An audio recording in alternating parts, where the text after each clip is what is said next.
Pour Matuna, la question à Bambo. Militant de l'opposition.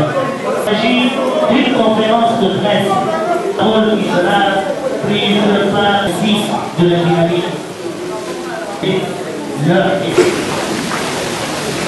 Nous allons recevoir une question.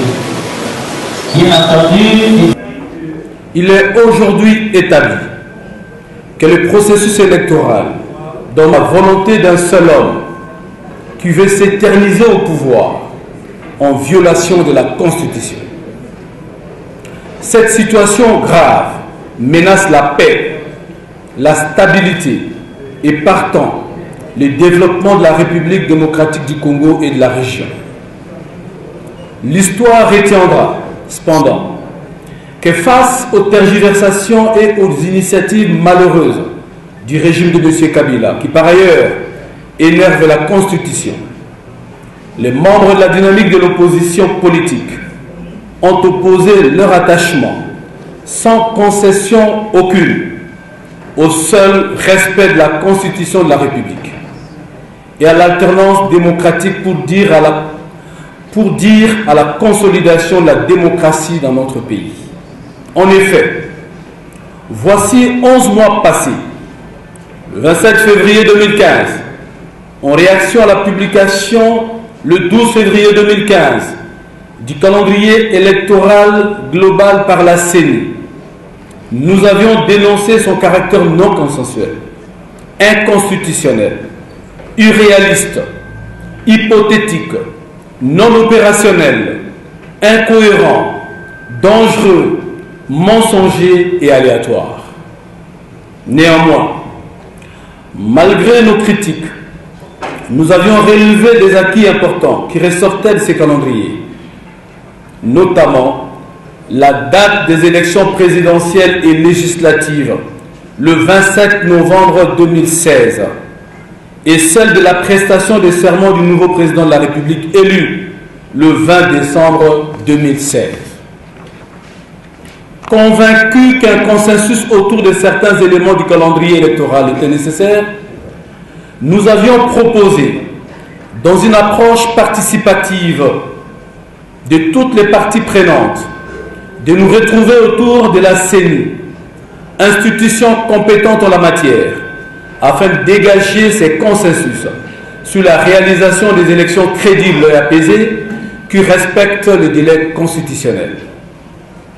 Durant toute une année, la CENI est demeurée indifférente et insensible à toutes les propositions et ou contre-propositions de la dynamique de l'opposition sous forme de mémos lui adressés auxquels, manifestement, sous les ordres du pouvoir de M. Kabila, elle a jugé de réserver une fin de non-recevoir sans appel. Si hier, par la voix de son rapporteur, la CENI déclarait qu'elle ne pourrait revoir son calendrier que si les acteurs politiques de toute tendance se mettaient d'accord sur un document juridique valable et opposable à tous, aujourd'hui, par le truchement de son nouveau président, la même CENI clame haut et fort son indépendance et affirme qu'elle n'attend pas un quelconque consensus avant de publier un nouveau calendrier électoral. Dont acte. Sans surprise, le même refrain est repris par le gouvernement congolais, ce qui démontre la collusion éhontée entre la CENI et un pouvoir en quête de survie inconstitutionnelle au péril de l'avenir de toute une nation. Car elle est circonscrite par l'article 211 de la Constitution, ne lui donne pas le pouvoir d'octroyer des mandats publics irréguliers et illégaux en refusant d'organiser des élections et encore moins d'être l'actrice principale d'un quelconque glissement.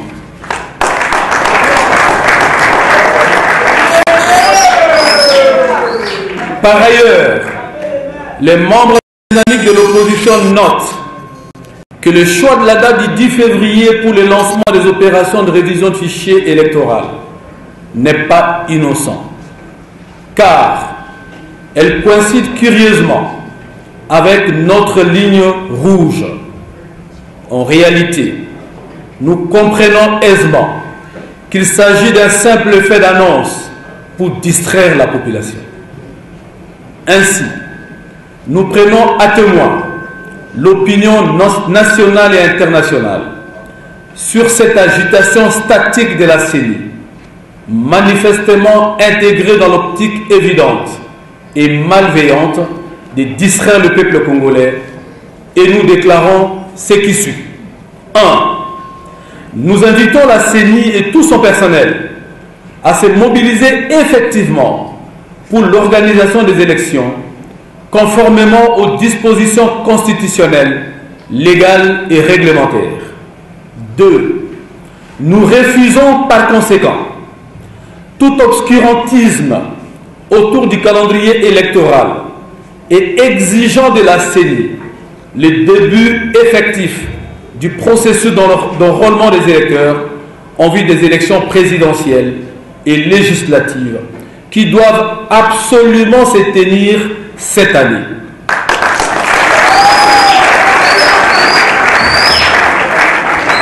À cet égard, nous demandons à la CENI d'exécuter purement et simplement le volet 3 de son propre calendrier global du 12 février 2015 sur les élections présidentielles et législatives que nous avons accepté dans notre déclaration du 27 février 2015.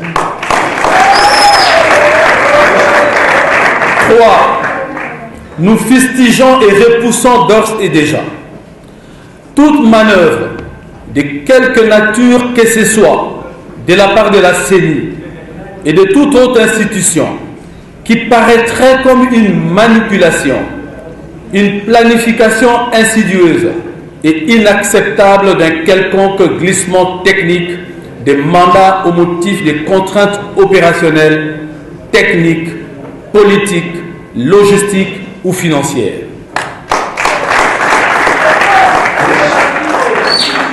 Le peuple congolais ne l'acceptera pas.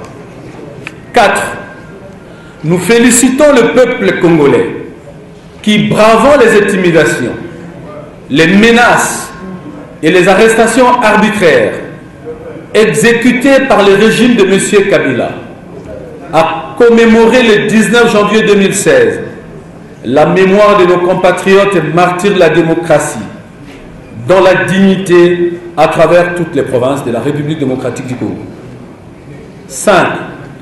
Nous demandons au peuple congolais de tenir bon, de rester vigilant, de résister comme il a su héroïquement le démontrer depuis 2011 et l'a confirmé dans la semaine du 19 au 25 janvier 2015 pour bâtir, par le respect et la protection de la Constitution, un véritable état de droit démocratique au cœur de l'Afrique. Dans le cadre du Front citoyen 2016, nous allons incessamment annoncer notre programme de manifestations pacifiques et populaires pour ce mois de février 2016.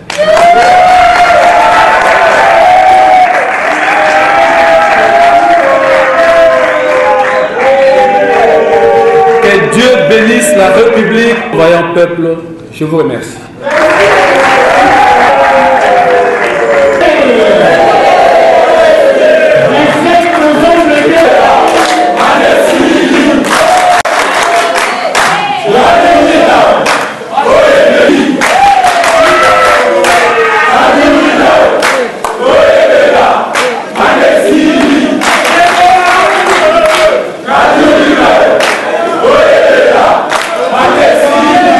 Que nous devions